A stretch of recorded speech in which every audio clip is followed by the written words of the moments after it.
Año 1995. Japón estaba atravesando uno de los años más turbulentos de su historia reciente. El país aún sufría las secuelas del estallido de la burbuja económica, y ese mismo año sería sacudido por dos tragedias nacionales. El mortal terremoto de Kobe, ocurrido en enero, y el atentado con gas sarín en el metro de Tokio, perpetrado en marzo. En medio de ese clima de inestabilidad, en un suburbio de Osaka, uno de los centros urbanos más importantes del país, una historia silenciosa y perturbadora comenzaba a tomar forma. Su protagonista era Aiko Tanaka, una joven de 28 años, de carácter tranquilo y mirada sumisa. Había sido pareja durante 6 años de Kenji Sakamoto, un hombre 7 años mayor que ella, hijo de una familia tradicional con cierto estatus en la zona. Aiko era como una flor cerrada. Siempre bajaba la cabeza, siempre caminaba detrás de él. Nunca escuché una risa suya, pero era buena muchacha, muy educada. Kenji, el hijo único de la viuda Tomie Sakamoto, era visto por los vecinos como un hombre seco, dominante y profundamente arrogante. Su padre, Shigeru Sakamoto, exmilitar retirado, había fallecido en 1983.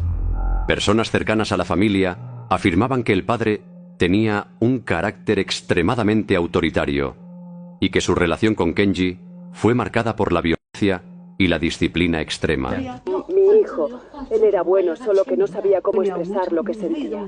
Su padre fue muy duro con él, muy estricto, o tal vez eso lo endureció, pero yo lo amaba. El tipo ese, arrogante, nunca saludaba. Una vez lo vi gritarle a ella en plena calle porque no le trajo los cigarrillos que le gustaban. Desde entonces, supe que algo no estaba bien. Aiko y Kenji vivían juntos en una pequeña casa de madera de 2 pisos, heredada por él tras la muerte de su padre. Ella había abandonado su empleo como auxiliar de cocina para dedicarse al hogar, una decisión impuesta por Kenji. También le prohibió tener hijos, no porque no pudiera, sino porque, según sus propias palabras, los hijos arruinan a las mujeres. El narcisismo, en especial el malicioso, suele ser un reflejo de lo vivido en la infancia. Un padre violento, frío y autoritario puede crear un hijo que, para sobrevivir emocionalmente, desarrolla una personalidad controladora y sin empatía. Nadie sabía mucho de la vida diaria dentro de esa casa. Las cortinas siempre estaban cerradas. Aiko rara vez salía sola. Pero según estas grabaciones, todo pareciera que era felicidad. Estos archivos mostraban eso, al menos de apariencia, pero ¿cuál era la verdad? Una mañana de abril del 95, Kenji Sakamoto simplemente desapareció. Su madre, Tomie, denunció que no lograba comunicarse con él desde hacía días. La policía abrió un pequeño informe de búsqueda, pero sin indicios de violencia ni pruebas de delito. El caso fue archivado. Aiko, por su parte, dijo a los vecinos que Kenji la había abandonado sin dejar rastro. Nos dijo que se había ido sin decir adiós, que estaba sola ahora. Fue raro, pero se la veía más tranquila, hasta sonreía un poco. Semanas después de su desaparición, Aiko reapareció de forma inesperada. En el mercado local, con un delantal rojo y una pequeña mesa plegable, donde comenzó a vender sushi. No cualquier sushi. Piezas elaboradas, con cortes exactos, sabores únicos y una presentación impecable. No usaba pescado común. Decía que eran recetas secretas de su abuela. Era diferente. Nunca sabía bien qué era, pero era delicioso. Ella te sonreía con tanta calma, y uno confiaba.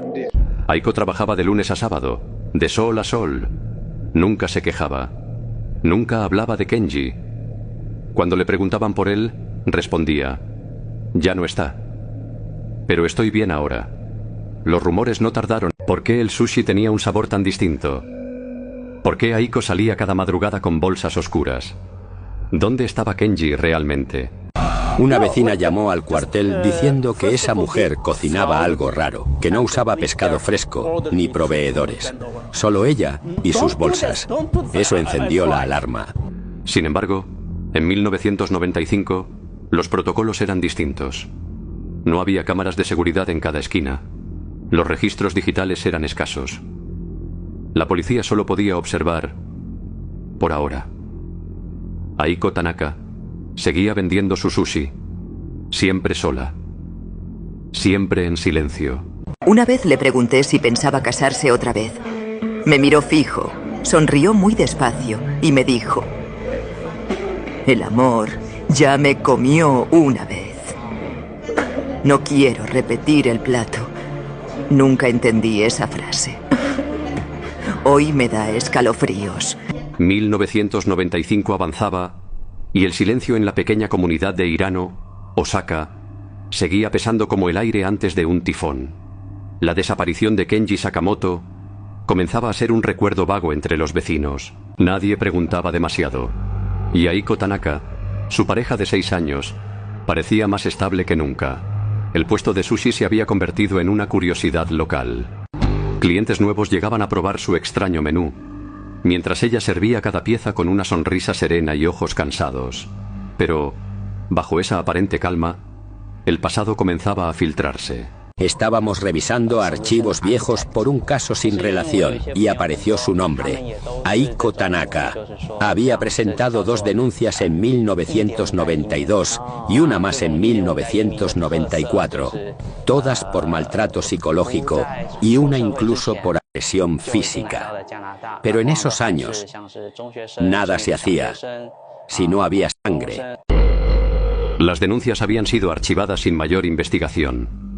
En una de ellas, Aiko relataba cómo Kenji la dejaba encerrada por horas, le quitaba el dinero y controlaba con quién podía hablar. En otra, mencionaba empujones y gritos que duraban hasta la madrugada. En los 90, Japón aún arrastraba una cultura conservadora sobre los roles de género. Muchas mujeres no eran escuchadas. Lo de Aiko fue sistemático. Fue anulada emocionalmente durante años. Pero el golpe más devastador aún estaba por llegar. En julio de ese mismo año, una mujer llamada Eri Kobayashi se presentó en la comisaría del distrito con un testimonio inesperado. Yo no sabía que él vivía con otra mujer. Kenji me decía que trabajaba en Tokio durante la semana, pero tenía una casa conmigo. Aquí en Sakai tenemos 2 hijos, uno de 5, otro de 3 años. Pensé que se había ido con otra, pero ahora veo que su madre también lo buscaba. El relato de Eri Kobayashi fue un terremoto emocional para todos. Kenji no solo había mantenido una relación paralela durante más de 5 años, sino que había formado una familia entera con otra mujer. Cuando la noticia llegó a oídos de Aiko, no reaccionó con rabia ni lágrimas. Según quienes la vieron esos días, simplemente se quedó en silencio, como si hubiera recibido la última puñalada invisible. Yo le llevé té una tarde, me senté con ella, no dijo nada, solo miraba por la ventana. Luego me dijo: no era solo mío, nunca lo fue. Esa fue la última vez que la vi hablar de él. La policía, al conectar los relatos, comenzó a sospechar que la desaparición de Kenji tenía más capas de lo que parecía. Ya no era solo un caso de abandono de hogar. Era un hombre con doble vida, doble hogar y múltiples secretos. Aún así, no había pruebas de delito, ni cuerpos, ni rastros de violencia en la casa que compartía con Aiko. Todo estaba limpio, perfectamente organizado, demasiado limpio. Buscamos en la vivienda. Nada. 0 rastros. Parecía que Kenji nunca había vivido allí. Aiko lo tenía todo tan meticulosamente ordenado que te daba miedo mover una silla. Aiko continuó con su rutina. Sus sushis seguían ganando popularidad, y hasta salió una breve nota en el periódico local sobre su particular talento culinario. Pero la presión comenzaba a sentirse. Eri, la otra mujer, ahora exigía respuestas. La madre de Kenji, Tomi Sakamoto, seguía preguntando por su hijo, aunque con cada día que pasaba, su voz sonaba más apagada. Mi hijo era todo lo que tenía. Si se fue, debió tener sus razones. Pero yo merezco saber dónde está su cuerpo, su alma.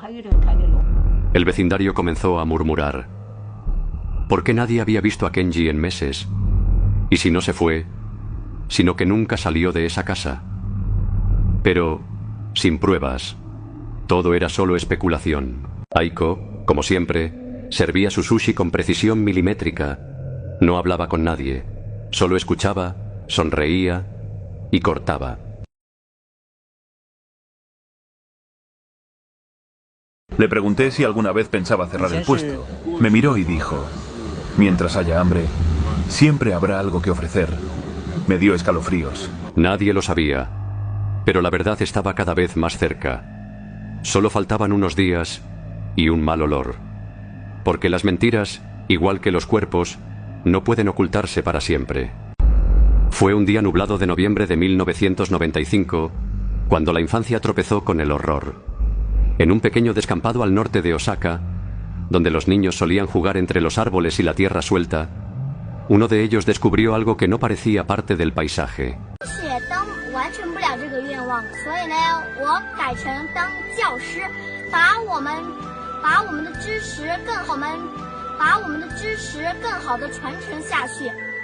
Los restos fueron entregados a la policía local. Las primeras inspecciones no dieron resultados concluyentes. En 1995, los análisis forenses eran más lentos y la identificación genética podía tardar meses. Los restos fueron clasificados como pendientes y enviados a un laboratorio forense de Nagoya, uno de los pocos en Japón con tecnología de análisis de ADN. Mientras tanto, Aiko Tanaka seguía atendiendo su puesto de sushi sin dar señales de alteración, aunque parecía hablar aún menos que antes. No había noticias de Kenji, y la atención mediática comenzaba a apagarse.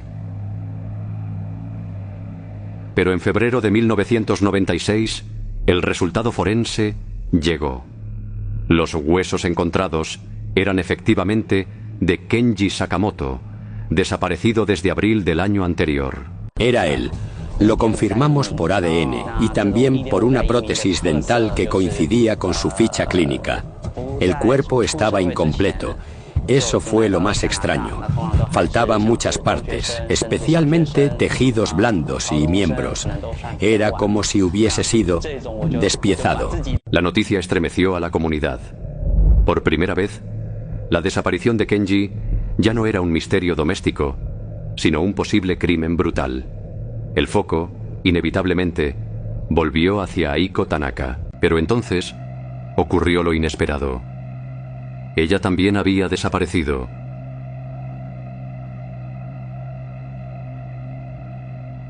Fue la propietaria del pequeño local en el mercado quien notó su ausencia. Aiko nunca faltaba, nunca, pero un lunes simplemente no vino, no dejó nota, solo no volvió. El local estaba cerrado con llave, dentro todo estaba limpio, demasiado limpio. No había rastros de lucha, no había cartas, ni despedidas. Su departamento también estaba vacío, con sus pocas pertenencias empacadas o donadas. Aiko se había esfumado como el vapor sobre el arroz caliente. El país comenzó a especular. ¿Se suicidó? ¿Huyó? ¿Fue asesinada? Algunos medios amarillistas incluso hablaban de maldiciones o pactos oscuros. Pero la teoría más inquietante vino del lado más frío de la investigación. Los investigadores comenzaron a preguntarse: ¿cómo podía Aiko haber mantenido su puesto de sushi por tantos meses sin levantar sospechas, si, en efecto, Kenji había sido asesinado por ella? Era físicamente imposible que el cuerpo hallado incompleto y en avanzado estado de descomposición hubiera sostenido una producción regular de comida por más de unas semanas. Y sin embargo, los registros mostraban que Aiko vendió sushi por casi 7 meses. Eso era lo más confuso.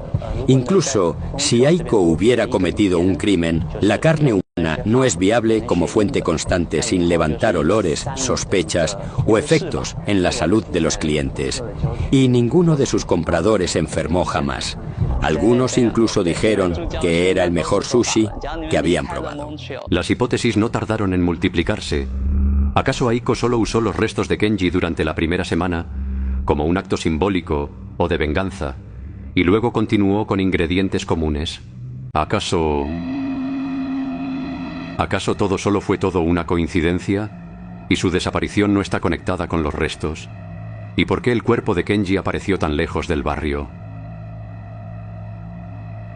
La policía llegó a considerar la posibilidad de que Aiko no actuara sola, o que incluso estuviera siendo protegida por alguien. El hecho de que el cuerpo estuviera parcialmente enterrado y que Aiko desapareciera justo antes del resultado forense sugiere conocimiento previo. Eso implicaría una red o al menos una advertencia. No es una criminal improvisada, si es que fue ella. Pero con la falta de evidencias físicas, sin confesión y sin testigos, Todo quedaba en un pantano legal. Aiko Tanaka pasó de ser una mujer olvidada a una figura casi mítica. Algunos la veían como una víctima que se rebeló contra años de abuso. Otros, como una asesina que usó el cuchillo como venganza y arte. Lo cierto es que desapareció sin dejar rastro y nunca más se volvió a ver. La madre de Kenji, Tomi Sakamoto, fue vista llorando a las afueras del laboratorio forense. Cuando se le preguntó si deseaba iniciar una demanda o buscar la extradición de Aiko en caso de que estuviera en otro país, solo dijo: «Ya he perdido a mi hijo. No quiero perder mi mente». Aiko Tanaka fue declarada oficialmente persona de interés en la investigación, pero al no encontrarse pruebas concluyentes de su implicación directa ni ubicación actual, el caso quedó estancado. La Interpol fue notificada, pero hasta la fecha, su rostro sigue sin aparecer en ninguna frontera. El misterio sigue sin resolverse, y las preguntas aún flotan en el aire, como el aroma del arroz avinagrado. Después de 8 meses desde la desaparición de Aiko Tanaka, los medios dejaron de cubrir el caso, los titulares fueron reemplazados por nuevas tragedias, pero para algunos, el misterio seguía oliendo a algo más que pescado. Fue entonces cuando un nuevo testimonio lo cambió todo. Un antiguo cliente del mercado, un profesor de biología retirado, recordó un detalle que antes no pareció importante. Un antiguo cliente del mercado, un profesor de biología retirado, recordó un detalle que antes no pareció importante. Siempre compraba sushi en el puesto de Aiko. Lo curioso fue una vez, en mayo de 1995, cuando me dijo que ese día el sushi era especial, que lo había preparado con dedicación. No sé por qué lo recuerdo, pero tenía un sabor diferente, no malo, solo distinto. Ese simple comentario reabrió el expediente. Se solicitó acceso a las grabaciones de seguridad del mercado, aunque en 1995 las cámaras eran pocas y de baja calidad. Aún así, una cinta de abril justo la semana en que Kenji desapareció mostraba algo inquietante. Aiko entrando al mercado arrastrando una nevera industrial sobre ruedas, cubierta con mantas. Era temprano, antes de abrir, y no hubo testigos directos. A los investigadores les llamó la atención que esa nevera no volvió a verse en el puesto después de esa semana. Creemos que esa fue la única semana en la que usó lo que quedaba de Kenji. La nevera desapareció y con ella toda evidencia directa. Pero fue otra pista la que terminó dando más peso a la teoría. En 1993, 2 años antes, Aiko había presentado una denuncia formal por agresión. Había mostrado moretones, lesiones en el cuello y quemaduras en el brazo. La denuncia fue archivada. El oficial a cargo, en ese entonces, escribió: «Problemas domésticos menores». Esas negligencias del pasado le arrebataron la oportunidad de recibir ayuda. El sistema falló. No podemos asegurar que eso la llevó a hacer lo que hizo, pero sin duda la empujó al límite. La hipótesis más fuerte fue la siguiente. Kenji Sakamoto había llegado al límite de la violencia. Una noche, tal vez una discusión, tal vez un golpe más fuerte que los anteriores. Y Aiko, en un acto de defensa o de desesperación, lo habría matado. Después, sin saber qué hacer, sin recursos ni protección, tomó una decisión impensable: usar parte del cuerpo de Kenji para preparar sushi, no como acto de canibalismo, sino como una forma de borrar evidencia. Una semana después, ya solo vendía pescado como siempre, hasta que desapareció. Pero el cierre del caso tuvo un giro más humano y trágico. Durante el desalojo de la casa de la madre de Kenji, fallecida en noviembre de 1995, tras un paro respiratorio, los encargados encontraron una carta sin abrir, sin sello postal, dejada en su puerta. El sobre tenía una caligrafía reconocida por la policía: Aiko Tanaka. Señora Sakamoto, perdóneme. Yo lo amaba, pero su hijo no era el hombre que usted creía. No puedo contarle todo, pero él me convirtió en alguien que ya no reconozco. No la odié nunca. Al contrario, siempre la respeté. Me voy lejos. Espero que algún día entienda que esto no fue por odio, sino por miedo y por dolor. Y así termina uno de los casos más enigmáticos que sacudió Japón en 1995. La pregunta que aún retumba, casi 30 años después, sigue sin respuesta. ¿Aiko realmente utilizó los restos de Kenji en sus sushis? No hubo pruebas físicas concluyentes. Meses después de su fuga, un testigo anónimo en Busan, Corea del Sur, aseguró haber visto a una mujer japonesa trabajando en una cocina de mariscos. Decía que tenía una cicatriz en la muñeca y que, cada día, encendía una vela antes de empezar su turno. Pero la policía surcoreana no logró confirmar nada. La mujer desapareció al día siguiente. Aiko Tanaka nunca fue capturada. Nunca pagó por lo que hizo. Pero aún así, su crimen fue descubierto. Porque, como siempre lo decimos, no existe crimen perfecto. Y detrás de todo este horror, también quedó el eco de una madre. Una mujer que amó profundamente a su hijo, sin saber que estaba alimentando un monstruo. Mi hijo Kenji tiene carácter fuerte como su padre, pero es un buen muchacho. Un día cuando yo muera quiero que me entierren junto a él para cuidarlo aunque sea desde abajo de la tierra. Y así fue. En diciembre de 1995, la señora Sakamoto fue enterrada justo al lado de su hijo, cumpliendo su promesa, con el corazón roto. Recuerdo que cuando se confirmó que los restos eran de Kenji, la señora Sakamoto dejó de comer, literalmente. Nos dijo que no tenía más hambre en el cuerpo ni en el alma. Murió semanas después, con la foto de su hijo entre las manos. Fue uno de los casos más tristes que investigamos. Pero el análisis final nos lo dio una experta. Los narcisistas como Kenji suelen manipular a sus parejas hasta destruirlas emocionalmente. Cuando no logran controlarlas, se vuelven agresivos. Aiko fue una víctima constante, ignorada por la ley, la sociedad y por su entorno. Su reacción fue extrema, pero no surgió de la nada. Fue la acumulación de años de maltrato y silencio. Aiko huyó, pero dejó atrás dolor, muerte y una pregunta que aún atormenta. ¿Pudo haberse evitado esta tragedia? A veces, el peor error es no ver las señales, no escuchar los gritos que no se dicen, no prestar atención a quien duerme a nuestro lado. Este caso no solo nos habla de un crimen atroz, nos recuerda lo importante que es conocer realmente a nuestras parejas, saber con quién compartimos la vida, antes de que sea demasiado tarde. Historias reales, impactantes y escalofriantes. Si quieres más relatos como este, suscríbete, activa la campanita y acompáñanos cada semana. Porque, como viste hoy, no existe crimen perfecto.